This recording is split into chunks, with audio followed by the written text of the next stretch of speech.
thank you for joining us for today's webinar, New Congress, New Problems. We have Nicole Venable, who brought her expertise in tax, trade, healthcare, and telecom policy to the firm Invariant last year after holding top roles on Capitol Hill at the U.S. Chamber of Commerce and in the Clinton administration. We also are joined by Bruce Mehlman, who leads Mehlman Castagnetti Rosen Thomas, the firm he founded after leaving the George W. Bush administration, where he was Assistant Secretary of Commerce for Technology Policy. He also previously worked on Capitol Hill. So thank you both for being here, being generous with your time and joining us as we sort of try to figure out what the election means for policy and lobbying on Capitol Hill in the coming year. We still have several uncalled House and Senate races. We have 2 Georgia Senate seats that are have gone to this runoff in January. So we will get to all that. But we do know that several new members are coming to Congress in the 117th. And we're still in, the pandemic. Everything is virtual. I'm at home. I'm in my basement right now. I think you all are at your homes too. So how will you get to know, and how can organizations build connections with these incoming members given the restrictions of the pandemic? Nicole, can we start with you on that? Sure. Thank you, Kate, and thank you so much for having me today. And I'm very excited to be appearing here with my fellow friend and fellow lobbyist, Bruce. I think, again, normally what we would all be doing at this time is trying to get the new members through meet and greets. They may be having sort of debt retirement events, but they'll be coming to town for new member orientation. And usually there are also sort of receptions. So for example, there are a handful of new members that are joining the CBC and the CHC, and those groups may have virtual receptions for them as opposed to what we would normally expect, which would be the sort of in-person receptions with some of those members. Bruce, what about you? Are there things that you all are doing to prepare to meet these folks who are coming to Congress? Well, everything Nicole said is right and true, and the folks at our team do a lot of the same things the terrific folks at Invariant do. As you think about it, there are also other things going on. So many of the staffers that are going to join these offices are folks who have either been on the Hill in other offices, or maybe the folks who had been with retiring or defeated folks are going to move over. So, human tracking, as it were, to figure out who's going where becomes really important. A whole lot, my team's been, we're bipartisan, but we're not nonpartisan. So a whole lot of folks were politically active. And I know that's true for Nicole's team as well. And so you already knew a lot of the people. And then, and certainly among our clients, there were many existing relationships with people when they were candidates, or for that matter, often in their prior jobs. So a lot of it now is a mapping to who do you know? Did you already know the member-elect? Did you already know their incoming chief of staff? Are they looking to hire people? What's their district's profile? And are there major employers that you represent who are already there? And as with so many of these things, it's like trying to get a job. It's figuring out the 100 ways that you're connected to Kevin Bacon. Do you have any tips for how a government relations team can get in front of these new members? Is it better to go, like you're saying, Bruce, kind of find that inside their district connection, or the staff that from over the years, or is it, again, you have to sort of do all of the above? Nicole, you want to go first? Or... Sure. I think it's a member-to-member piece. So I think for, at Invariant, what we're doing is we're looking, number one, at the new members. You take a look at your clients, you see who has footprint. That's a way in. As Bruce mentioned, they're looking for new staffers. Is that a way in? Many of us, our intern back in the day is now ready to be a chief of staff or a legislative director. And so we're promoting some of them and in different get to know yous. But I think what we're going to see is a lot of Zooms of people and connections. And I think Bruce is also right that, politics is big, but it's also really small. And so if you've been around in this town for a long time, or you have connections back home, you've met somebody that knows, like Nikema Williams and that's going to be inheriting John Lewis's seat. And you've already talked to some people who know her or had a pre-fundraiser for her. So do your background. And as Bruce said, you're sort of Kevin Bacon 360 degrees, and see, do you have clients with a footprint? Do you know any of the staff going there? Do you have a staff that is from that area that you'd like to introduce to that staff? All of those things are important. And I think a lot of the groups, like the PACs and the caucus groups, are going to be having new member receptions virtually so that you can meet their new members. And then eventually there'll be also, from the committee standpoint, they'll have committee events where you can meet and greet, especially if there's a new chair or there are new members being added onto the committee. So at some point, once all of that's together, they'll also have, on a committee basis, you can get to know new staff and new members that way too. Yeah, maybe just to add Excellent. on, Yeah. sorry, Kate, just to add on three things. First, everything you're right. I agree with Nicole. It isn't all of the above. One of the both fun and challenging things is you never know which argument's going to work, which time is going to work. It's amazing how you'll meet somebody for the 8th time face to face and make the same point for the 8th time, and the 8th time is the time they're actually listening or hearing. And part of you wants to scream. It's a little bit like a relationship. Part of you wants to scream, "I've been saying this over and over," and instead just run with it. Two last thoughts from great comments from Nicole. First, the great moments in any job, but especially in lobbying, are exactly what you said, when your intern becomes a chief of staff on the Hill. And it just reminds you why you should be nice to everybody, including your interns. First of all, because if you're mean to your interns, you're actually a bad human being. You're a bad person. But second, you never know where people are going to end up. And even if you have an intern who doesn't seem like an A player today, maybe they'll learn. Maybe they'll learn from you. And treating people well and investing in people always ultimately leads to the payoff. The other last point is, as you're meeting these new folks, and all of the way Nicole said, I would urge people to don't show up with your ask. You got 2 years here. The worst thing you can do when you meet them is to make them feel like, oh, dear God, they want something from me, or that we hope you're going to vote this way or that way. Be thinking when you have these encounters, what can you do for them? These are people who are new. You think it's tough for us. We've got to meet the 10, 15% of the folks who might be new. If you're from out of town, they don't know anybody. They've never worked with the members. They're coming to town in a freaking pandemic. How can you be helpful to them and to their team? And save your asks for when it's, when you actually have a live fire drill with an issue. Those are great points from both of you. Did either of you see any potential rising stars among the incoming new members? One or two that really stand out? Anybody that you're got your sights on? Well, I'll start. I'm really excited about a lot of the new members that are coming to the CBC and the CHC in particular. And I say both because the two members that I'm going to talk about, Richie Torres and Mondier Jones, can technically join either one of those. They're both African-American, but they're Latino, and they both happen to be gay as well. So I think that this is a new wave, and they epitomize the amount of diversity that we see coming into the 117th Congress. So I'm excited about them. Republicans have more than doubled the number of women serving in the Republican conference. It looks like it'll be 29, maybe 28. We'll see how these last races shake out. It's been a challenge for the GOP. The GOP has been the party in Congress of white men, and that's not what the census tables say the future is. And if you want to represent people, it's hard to succeed if you're not representative of people. And so I'm excited, and I hope that this wasn't a one-time recruiting home run, which it clearly was, but I'm hoping it's something that we can build on as a party to be more representative of more Americans. Yeah, I think some of the publications are referring to this as the year of the Republican woman, making some gains here in their representation in the House. So I'm going to go to the Georgia runoffs now, because both of those Senate seats are up for grabs in a January runoff election.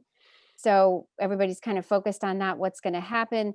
It seems like they will probably determine which party controls the Senate unless we get some surprises in Alaska or North Carolina, but it doesn't look like that's where those are headed. It looks like both of those will stay in the Republican incumbents' hands.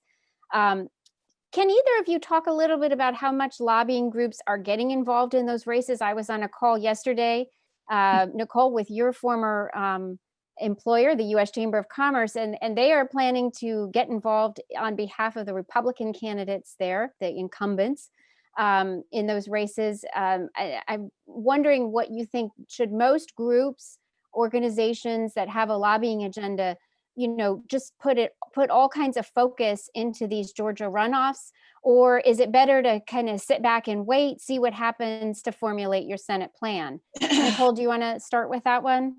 Sure. I think everybody is going to be, to use the term, all in. I think everyone is going to be all in, because I think, again, what the agenda and where it goes and how it goes is determined on these two seats at this point.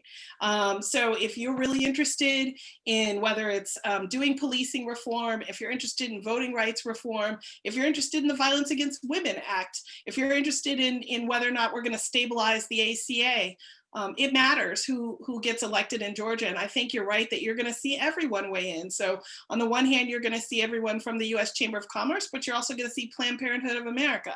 You're going to see the NAACP. You're going to see the Urban League. You're going to see everyone get involved because it matters. And maybe it's just to at the end of the day, even, we don't know how it's going to turn out, but just to know how much energy there is. It's going to be one of the most watched, most expensive dual runoffs that we have ever experienced. And so I think we're in for a very wild ride. Well said. Bruce, I know you've been in politics for years and years. So what's your take? Should your clients and organizations that are formulating an advocacy agenda, should they decamp for Georgia right now and try to, tip the scales how they want in these two runoffs? Well, first, thank you for delicately calling me old. I appreciate that. Nicole was right about the level of interest and engagement and spending. I tend to think it's going to be not all that balanced in terms of the nature of who's supporting whom.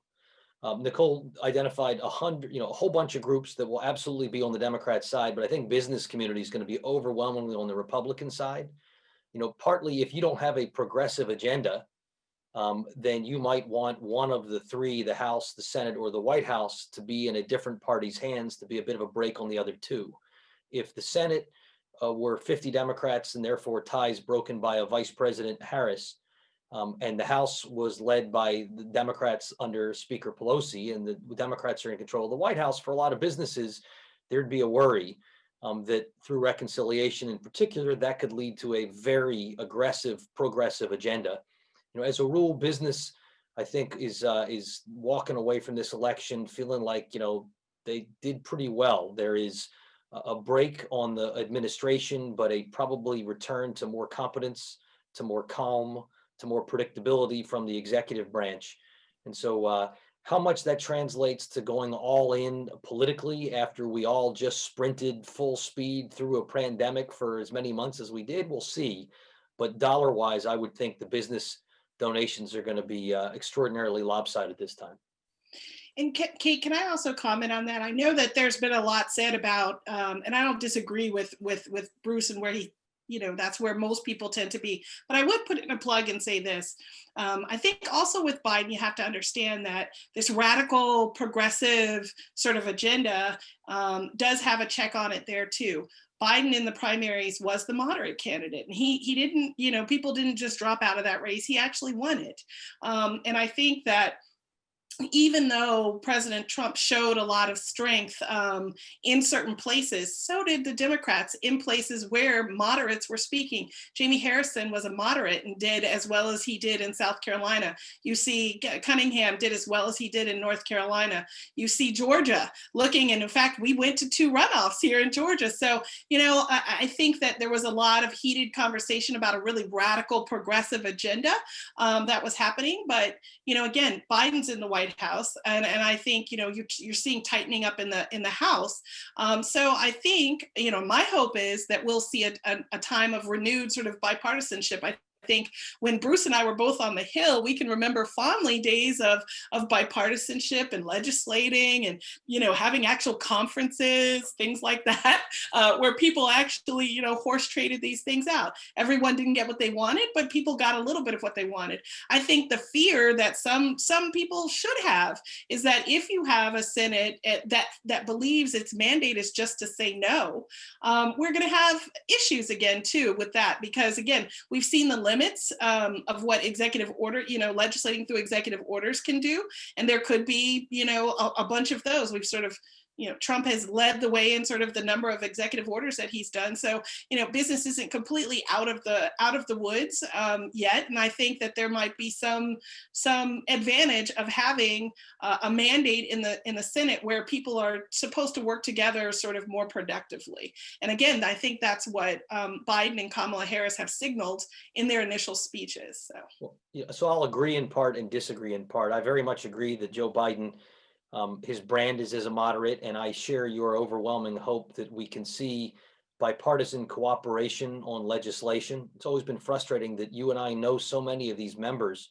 and they're good people who ran for the right reasons, who want to accomplish things, and something about the sum is so much less than the parts. And that's very frustrating about the way the political system seems to work. But where I'll disagree with you is, if you say to business, so your choice on a break on the more progressive elements in the party is either a President Joe Biden or a Senate Majority Leader Mitch McConnell, I'm betting more businesses would say they'll go with a trust but verify Leader McConnell as opposed to a President Biden. We're getting a few audience questions, so I'm going to shift a little bit to accommodate that. There's some interest in the virtual receptions that you all mentioned. And one of the questions is, how do you find out when a meet and greet is happening or some kind of orientation committee or caucus events are scheduled? Where should people be looking for that, and how can they get on those virtual lists? Well, I'll start since I did talk about a lot of those. I mean, a lot of them are hosted by the party committees and hosted by a lot of the PACs. So again, if you're a government affairs professional, a public policy professional, again, and I like the way that Bruce put it, we're partisan in a town, and we're not nonpartisan. We are actually partisan, but we oftentimes work together in a bipartisan fashion. So if you are a Democrat, you should look to what the DSCC and the DTRIP and the DNC are doing, or what the CBC PAC or the Aspire PAC or Bold PAC are doing. And some of the leaders in the House also have leadership PACs. And so they'll be doing events, bringing in and introducing people to the new members. But it's not just all PACs. I mean, I think, the Congressional Black Caucus is not a PAC, and they have receptions as well. But you have to be associated or get to know some of those groups. They all have websites. They have ways that you can get to know them. For example, the Congressional Black Caucus has an annual legislative week. This year, it was all online, and people could register for free. And then once you've done that, you get their updates. And so there are ways through policy and through politics to get involved and get invited to some of these virtual events for the new members. And Bruce, is that the same on the GOP side as well?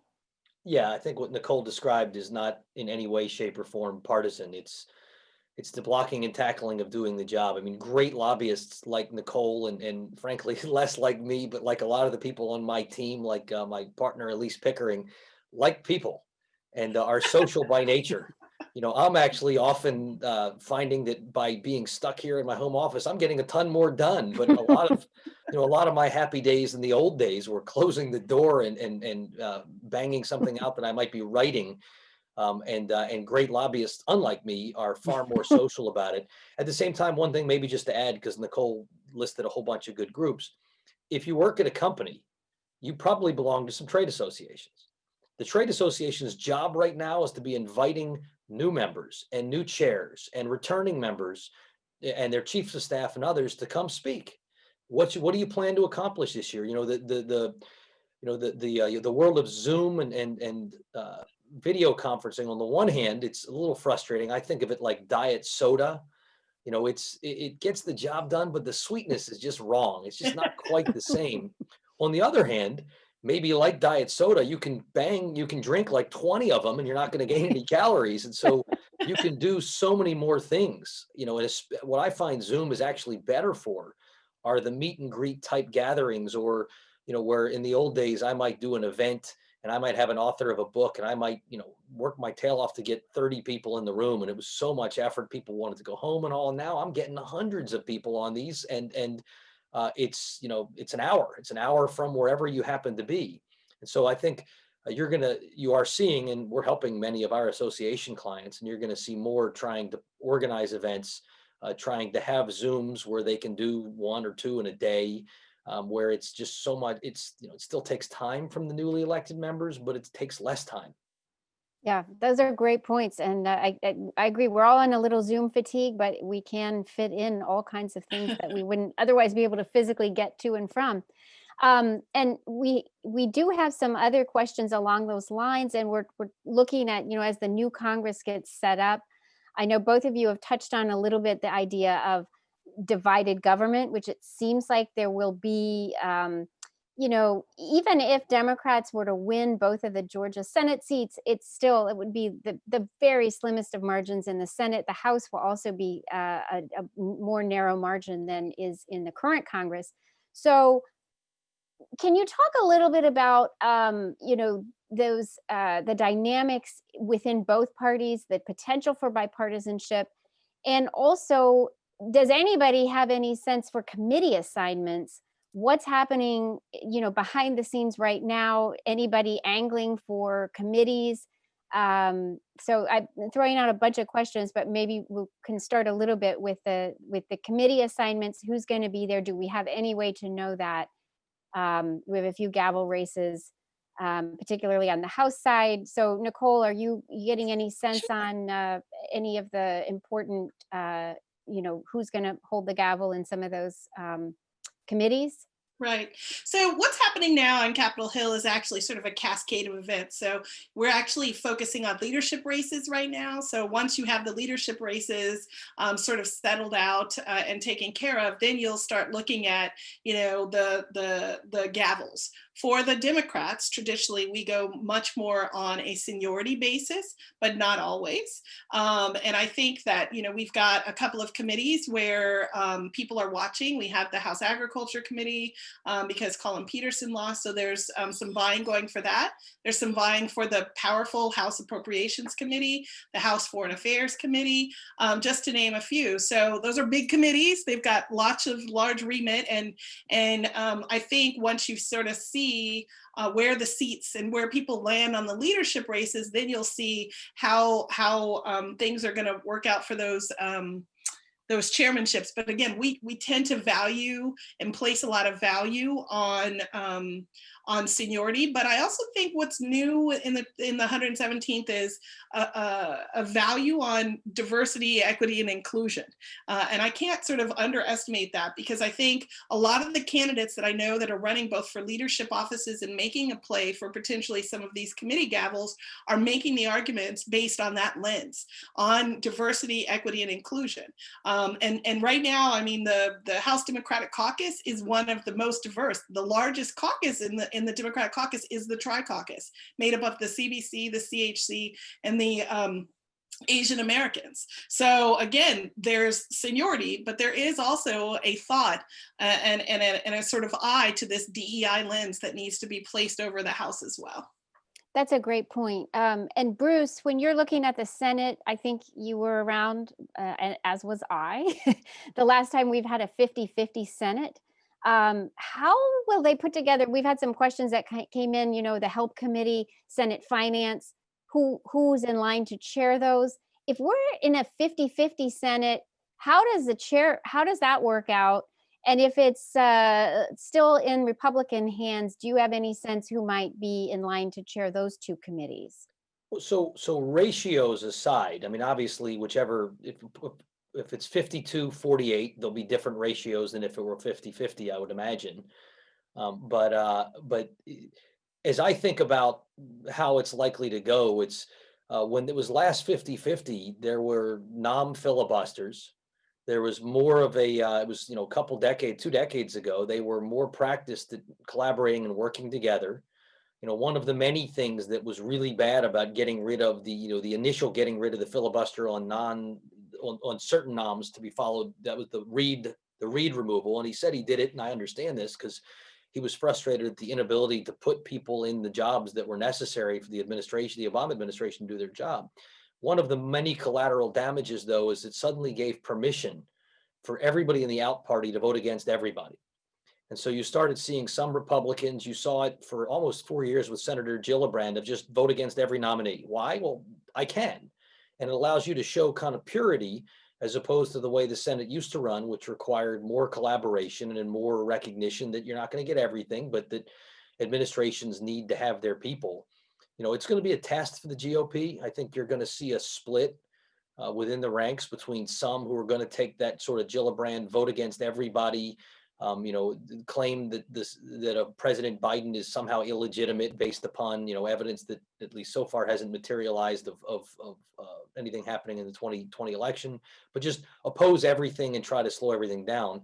It's my hope you're going to see the Susan Collinses, the Lisa Murkowskis, people who came to legislate, Rob Portman, John Thune, and others willing to work with the administration. They're not going to roll over on everything, but I think they're going to recognize that a president needs to have people in the cabinet, and that if you don't confirm qualified people, you get acting nominees, as we saw over the last 4 years, who aren't really beholden to you in Congress. And that's not the way the system is designed. That doesn't have enough transparency or accountability. So I remain hopeful. Some tease me for being Pollyannish, but I remain hopeful you're going to see on moderate items, you're going to see a majority of the majority stepping up to work with Democrats. You'll have a few Robert Bork and John Tower type fights, but poor Joe Biden will be the first Democratic president to take the White House without a Democratic Senate since 1884, and even Republicans haven't faced a Senate of the other party when they first got elected since 1988 with George H.W. Bush. And he started with all of the Reagan folks, because it was third Republican term. So all those guys were in their jobs. And they all said, here's my resignation letter, but I'll serve until your replacement's confirmed. You'd frankly have to go back to 1968 to find the last time a Republican president came with a Senate from the other party. And, and Nixon himself had been a senator. He knew a lot of the folks, and that's just a world gone by of collaboration and bipartisanship and working across the aisle, and no cable TV and no Twitter. Can I want to add in on here and get in on this a little bit. The one thing I think that is a little unique about, how this may go and influence how this may go, because again, we don't know. We don't have a crystal ball. Neither Bruce or I can say where the parties are going to end up. We don't know the ratios, that kind of thing. But one thing that we do know is that and I think this is Washington, D.C. is a relationship town. When we were hearkening back to that time where you had power sharing or a 50-50 split, or where people were working together, Joe Biden was in the Senate. And Kamala Harris was a former colleague of theirs. So interestingly, all of those senators worked with these two people and can call them former colleagues. They all have their own independent relationships with them. And there might have been a bill here or an issue there that they worked on along the way.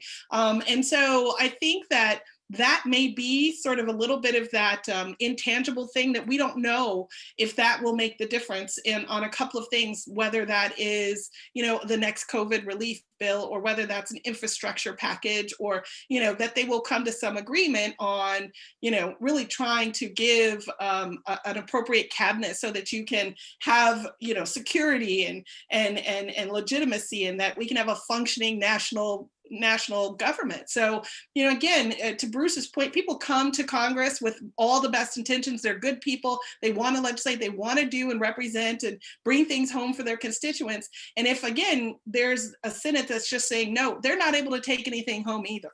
But the fact that they just said no.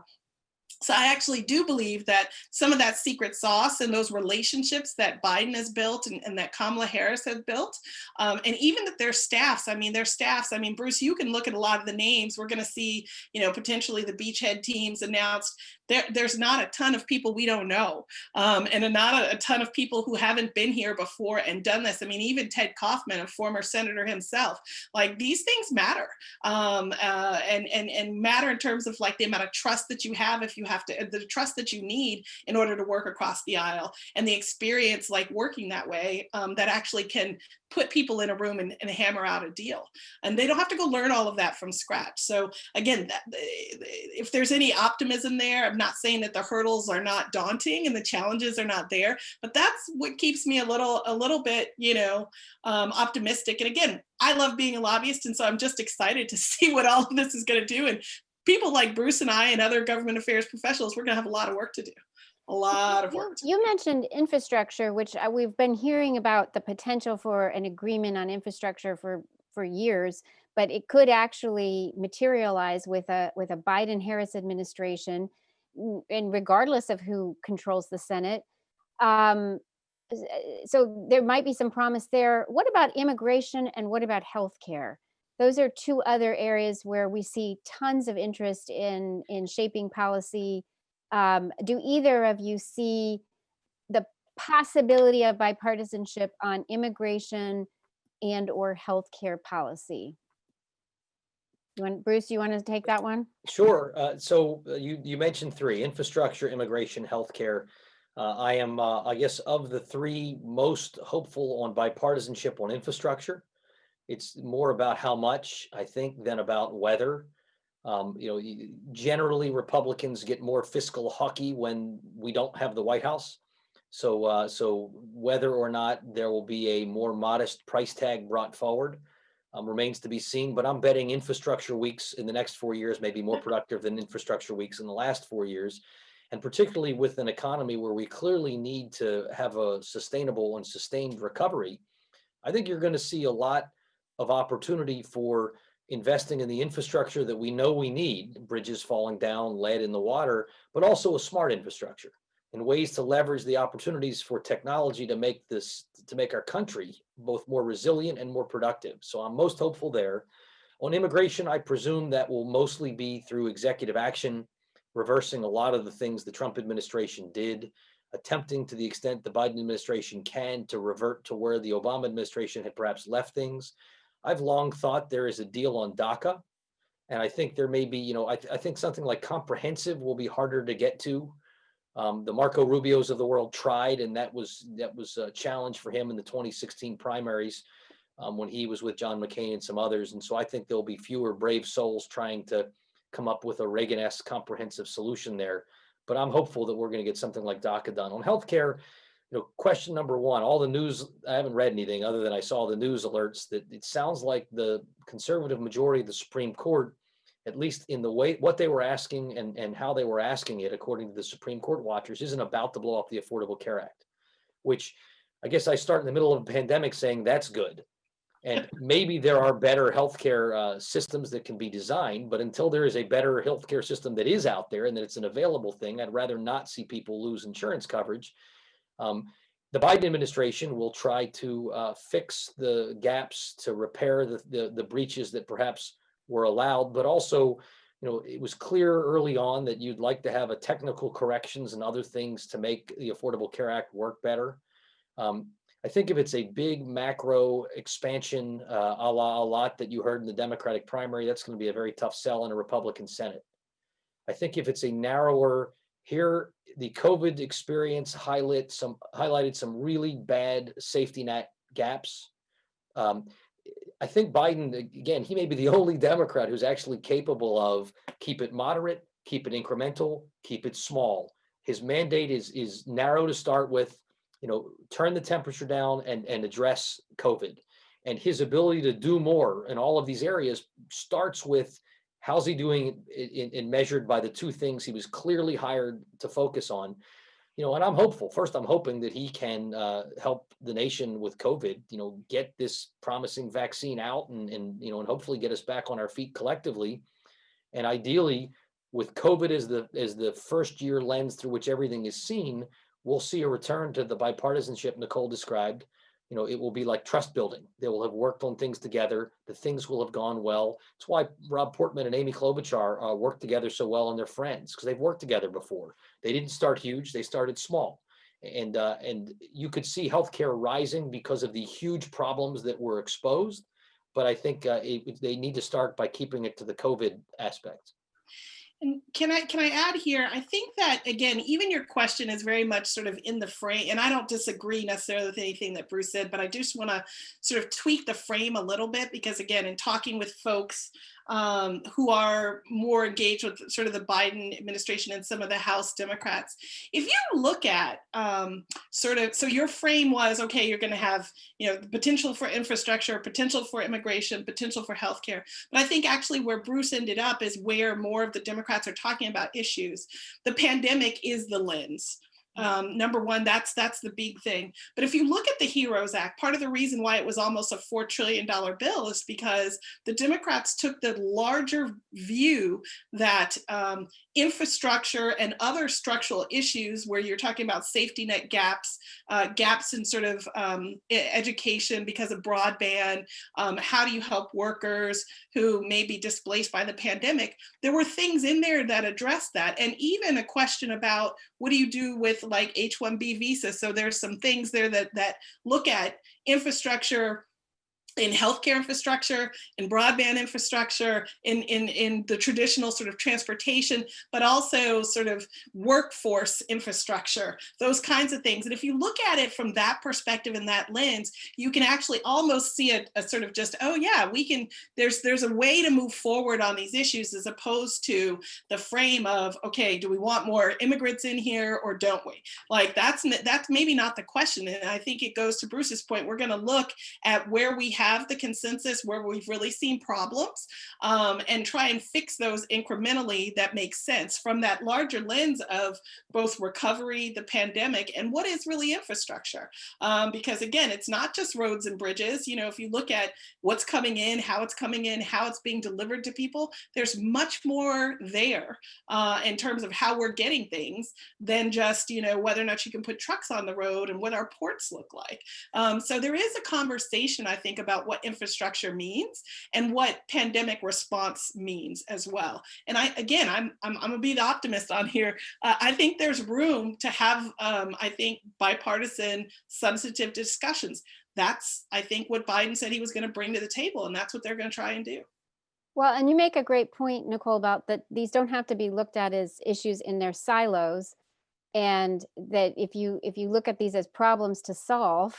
Problem Solvers Caucus, look at that, they tried, and they might still, their cachet is up, and they might still try and work on a couple of these issues. You've got, there's people. Yeah, those are all really good points. We have some more questions that have come in, and so I'm going to go back to some of the getting to know the new members, getting to build connections to either people who are new to Capitol Hill or are in new roles. What if you don't have a PAC? What if you don't have the ability to donate any money? Do you have any tips for government relations teams that are, kind of on a shoestring, or just don't have rules or, bylaws or something in their company? They don't do political money. Any couple tips for groups like that? Bruce, do you want to start that one? Yeah, it's unfortunate, because as you were asking, my very first thought was, well, you just shoe leather, right? And it's like, oh, right, pandemic, forgot. Yeah, you have to Zoom. Yeah, and there are whether it's FiscalNote or a lot of NGOs or media organizations. I mean, there are a lot of events now. Again, you can't mingle as well on video conferencing, so it's definitely harder. And there are the LinkedIns and the others, though I'm sure, like me, you guys, I appreciate the reach out, but no, I don't want to meet you now and have a call, because I'm hoping to go to dinner or go downstairs for dinner with my family at some point. So it is harder, but I don't think the fundraising is the only thing. Again, do you belong to any associations? If not, are you part of any coalitions? If not, are you an alumni network from your school? Do you have colleagues? If you're like me, your colleagues are much more social animals. Great. What are you doing? And, rope me into some of these things because I need to do more of it, even though my instinct is to hermit. It, it's, it takes more effort because the unexpected side conversations that are so much of meeting people are so heavily curtailed as they are now. But you still have neighbors, you still have friends, you still have classmates, you still have clients, you still have consultants who work for your company, you still have associations you belong to, and it's don't limit your interaction with all of those folks to just the weekly standing call, which has a business purpose. But try to, just network with all of the folks who are already in your network. What are they up to? What are they hearing? Tell them if you're looking for these kind of things, here's what I'm looking for, and you'll be more front of mind and you'll be more likely to have them point out opportunities for you. Can I add in something here? And again, I know it's going to be a little controversial because, again, what Bruce said is correct. So there's totally a way for you to do this without giving a lot of money. But I do want to actually, as sort of the person of color on the call, actually make a case for getting engaged that way as well, because it helps put you at the tables and in the spaces and in the rooms that you need to be to actually show up and explain your point of view. And for, relatively small amount of money, you can get in the room with like the CBC, and that's now, more than 55 powerful members. That's like 4 committee chairmen.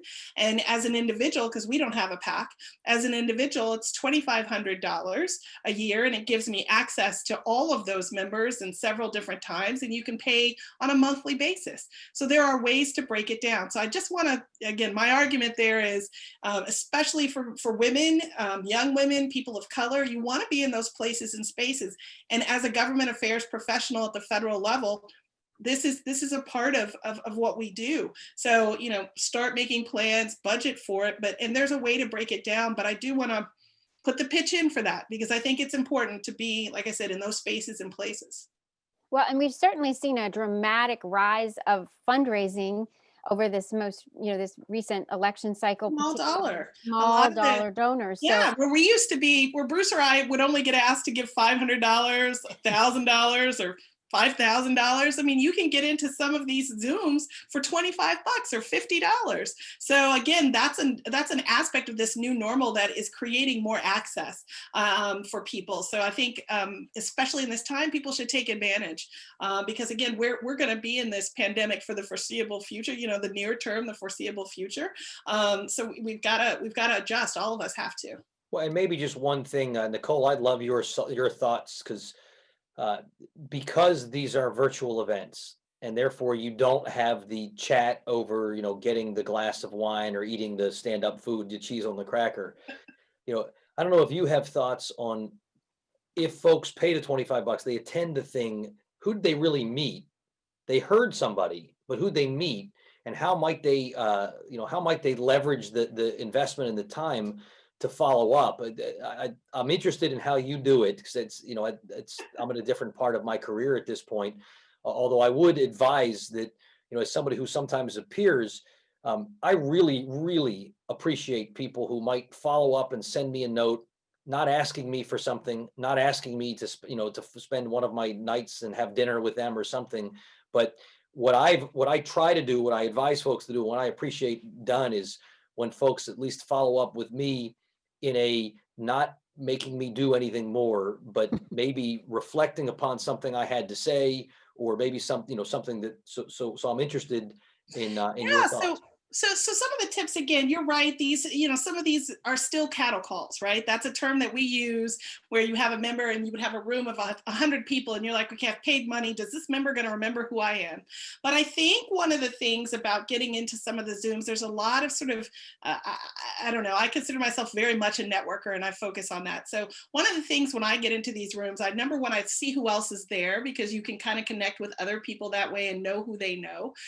Usually they'll have some of their new staffers there, and that's important to start to see who is their chief of staff. Are they bringing their LD on so that you can follow up with them? And it may not be to follow up with anything more than, hey, an email. I appreciated some of the comments your boss made. They said that they were looking to work on infrastructure.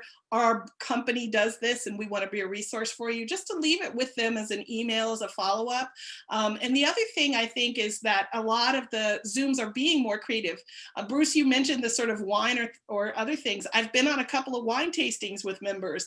Hakeem Jeffries had the most interesting Zoom meeting where he brought DJ Clark Kent, who was one of the original DJs and one of the originators for Jay-Z. And there was a whole conversation there about sort of the history of hip hop. Now I'm going to remember the other 10 people that are in there, and he's going to remember because each of us had an opportunity to talk about how we each fell in love with hip hop. So there are some things where you can, in smaller groups, connect with some of these members. And I think the other thing, one of the things that we do, I'm the founder of something called the Black Girl Magic Network, which is a network of all of the Black lady lobbyists of color. And we have small group conversations with members as well. And it's a thing where we may say all of the women from our group from Texas, we're gonna touch base with like some of the Texas members. And, you know, people get on and they start talking about, you know, where they went to high school and making those little connections. So it's just about trying to get that information so that by the time you need to approach an office, a new member's office, you have a connection. Hey, Chief of Staff, you may remember, or I remember that you went to such and such high school from that Zoom that we were on. This is who I am, and this is what we're doing. It's just a way to connect for them to sort of place the pieces together. So it's hard work. It's the essence of networking, but those little things, that's what I take away from it.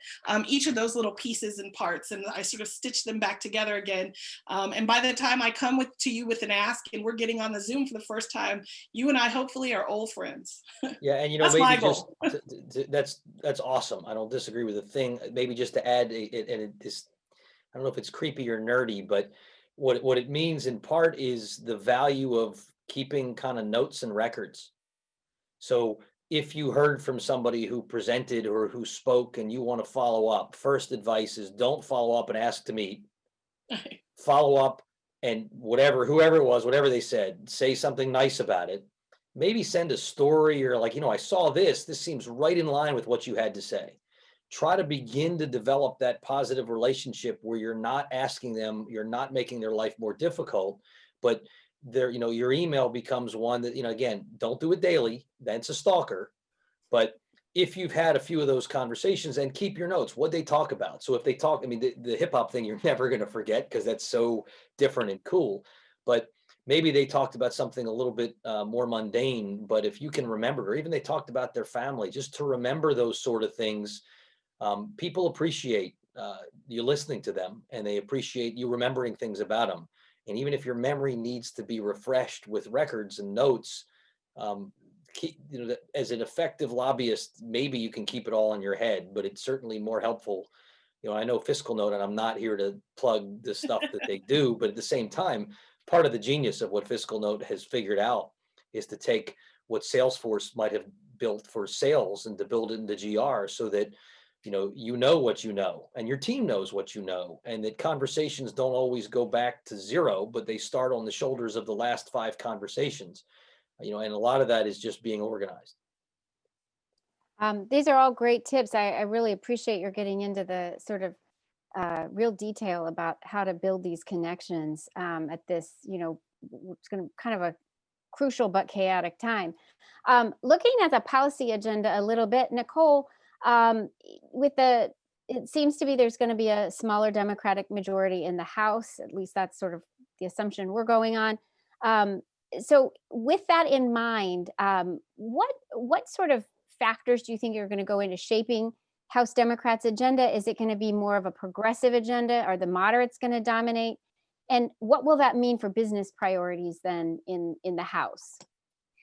Well, again, we've talked about this. I think that number one, there's going to be a lot that has to be unpacked from this election. And again, it's hard to really pinpoint what people were voting for. Number one, because the exit polls only showed what actual voters on the day of election were voting for. And clearly, there's a whole other set of votes that we don't know why those people were casting votes. And so that has to be sort of, we have to go back and unpack and really figure that out. I think that there isn't really a one way to answer that question. For example, I think on voting rights, there may be some room to move forward so that, you know, people are not having so much of a patchwork, and where states are looking for resources so they can address issues that happened and came up in this election, which was an extraordinary election. But again, even though you can say, well, we did this during the pandemic, there's probably a lot of things that people learn, best practices on elections, things that everybody can agree on. So, you would say the Voting Rights Act is part of a progressive agenda, but then you can see how some things may need to be taken care of. And so I think that we've talked a little bit about some of the other issues that where you could have really cut real progressively, but we've talked about how people can look at, for example, healthcare and figure out how to stabilize that in the midst of a pandemic. We've talked about, education, and where there were things that were exposed by the pandemic where you could find some way to move forward. I mean, even before, the higher ed bill was being bantered back and forth, from piece to piece, but now there's a lot of questions about higher ed that actually need to be addressed, from the lens and stemming out of this COVID pandemic. So I think, again, it's not going to be, I think, a traditional thing. The last thing I would say is that, again, this progressive agenda that people are afraid of, there was a lot of messaging, to be sure, in the 116th Congress from the House Democrats. And even when it looked like, the Senate could turn into Democratic hands more easily, we were talking to clients about, okay, well, now they have to go back and legislate these bills, right? Mm-hmm. People actually have to read them, know everything that's in them, know how they're going to impact all the stakeholders, as opposed to making really grandiose points. So that's what they have to do. They're going to have to go back.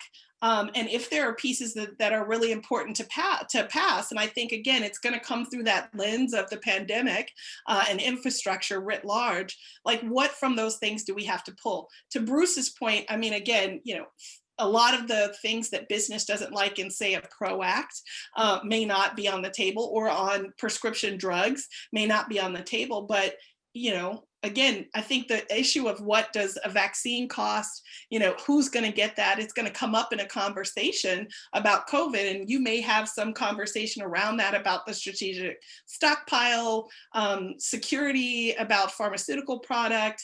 All of those things go into pharmaceutical pricing, right? And even, whether or not, and how they look at something like, whether they want to import prescription drugs again, which is something that President Trump had talked about, drug importation. So, I mean, again, I think we have a new lens to look through this, and I think we've got a new Congress, and they're going to have to just sort of really triage, which is what every Congress has to do, triage priorities, and see, to Bruce's point, what can get done on that sort of incremental change, given the dynamic in the House, the dynamic in the Senate, and the fact that you've got a Biden-Harris, administration that's coming in. What do they think?